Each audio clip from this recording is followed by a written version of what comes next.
All right, so the media's hatred of President Trump is once again on full display. Just listen to this. It feels like we've reached a level of crazy in this White House, and it's difficult to take it anymore. Reality TV appearances, tabloid gossip, conspiracy theories, name-calling, vulgarities, and a level of egomania few have ever seen in Washington. And that's saying something. It's like we're living inside a parody from 3 years ago. Consider, what would happen if Donald Trump became president? The president runs his Oval Office like a reality show. He tweets like it's a reality show. Many of his actions are like a reality show. Oh, and by the way, Chuck Todd, he claims to be a hard news, unbiased, objective journalist. But that's not all. Remember how the media reacted to President Trump's idea of having a military parade. Let's see, how many award ceremonies are there out there in Hollywood? Take a look at this insanity. That's right. Trump wants a military parade. So you're just going full dictator now. Just wasn't enough. I guess he wants his toy soldiers to march in front of him in line in lockstep. Some said it would put us in the same category as folks like Russia and North Korean leaders, where they love a military parade. The idea that we have to look like Red Square it is just absurd. Maybe the answer, Joe, is to just get Donald Trump a military uniform with epaulets on the shoulders and give him some salad dressing to put on the left lapel and let him march around. All right, I said it before, I'll say it again. The left-wing Destroy Trump media is missing the biggest story of their lives. Here with reaction, former White House Press Secretary Sean Spicer and The Hill's Joe Concha. You know, you go back and you actually see that this wouldn't be the first time, Sean. FDR, the beloved FDR, had this happen, and Eisenhower had something similar. And let's see, JFK, not a full display, but they had their own displays. And then I think of every Hollywood award ceremony, every music ceremony, but we can't have an honoring parade of the military. Really? Why is that so hard?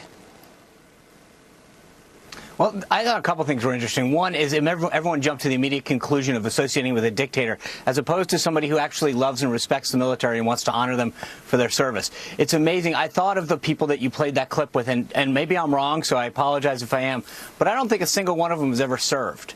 And I think it's funny that when you have a president who respects and honors law enforcement, first responders, and the military, and says, I'd like to have a parade to showcase them to the American people, that's somehow a negative thing. Less than 1% of the American people have served in the military these days, and we feel more and more connected from those who do and those who deploy every day to go protect our freedom. And when you have a president who wants to honor them and show the respect that they deserve and maybe make them a little closer to the other Americans that haven't been able to meet someone who has served before, I think that's a positive thing for our country. And to see so many members of the media immediately jump to negative conclusions, it's unbelievable. Really shows how disconnected they are, not just to the military, but to what's going on in this country. It's like the time for honoring themselves in Hollywood will soon come to an end. I think I saw that in Gladiator. Right. Just hold on. Sean, in contrast, when the president decided not to go to the White House Correspondents' Dinner, it was a national tragedy. He was disrespecting the First Amendment. Oh, it was the end of the earth. The apocalypse is coming. But when he wants to have a parade to honor the military, oh, by God, that's horrible.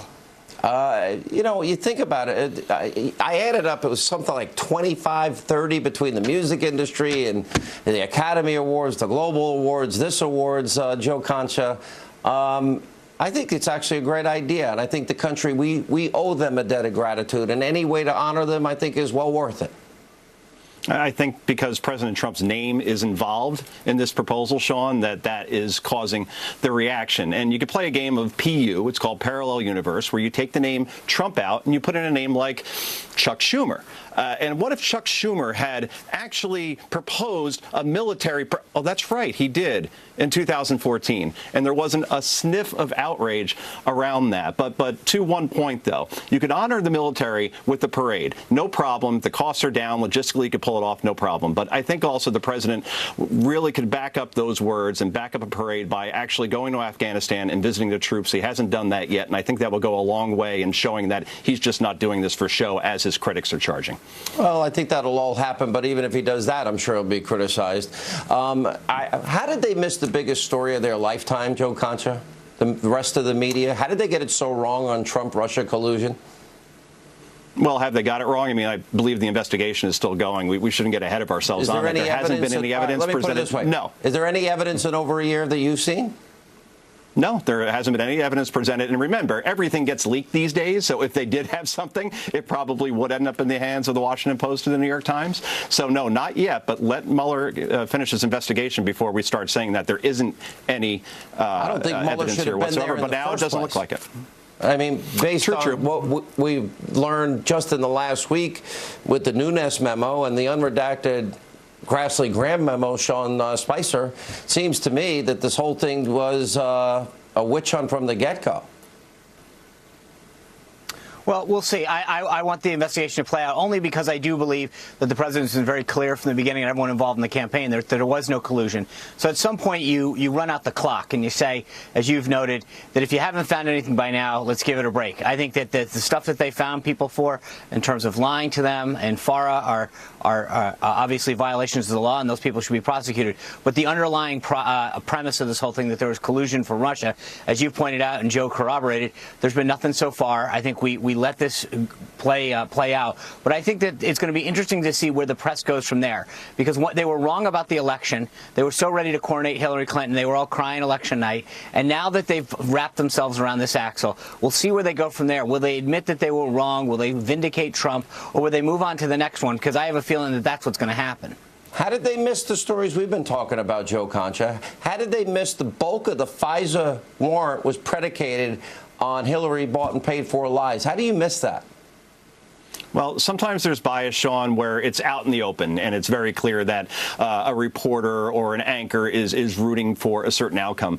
And then there's another kind of bias, and Sean knows all about this, and that's the bias of omission. I mean, when Sean was press secretary, right, I'm sure he was just stunned at the questions that weren't asked of him at a press briefing. Instead, it was concentrating solely on Russia. So, yeah, I think that's a very big story that isn't being covered because they simply do not like the narrative in these situations. By the way, Sean, congratulations. You got a lot of pep in your step. The Patriots lost, and here you are facing the fire.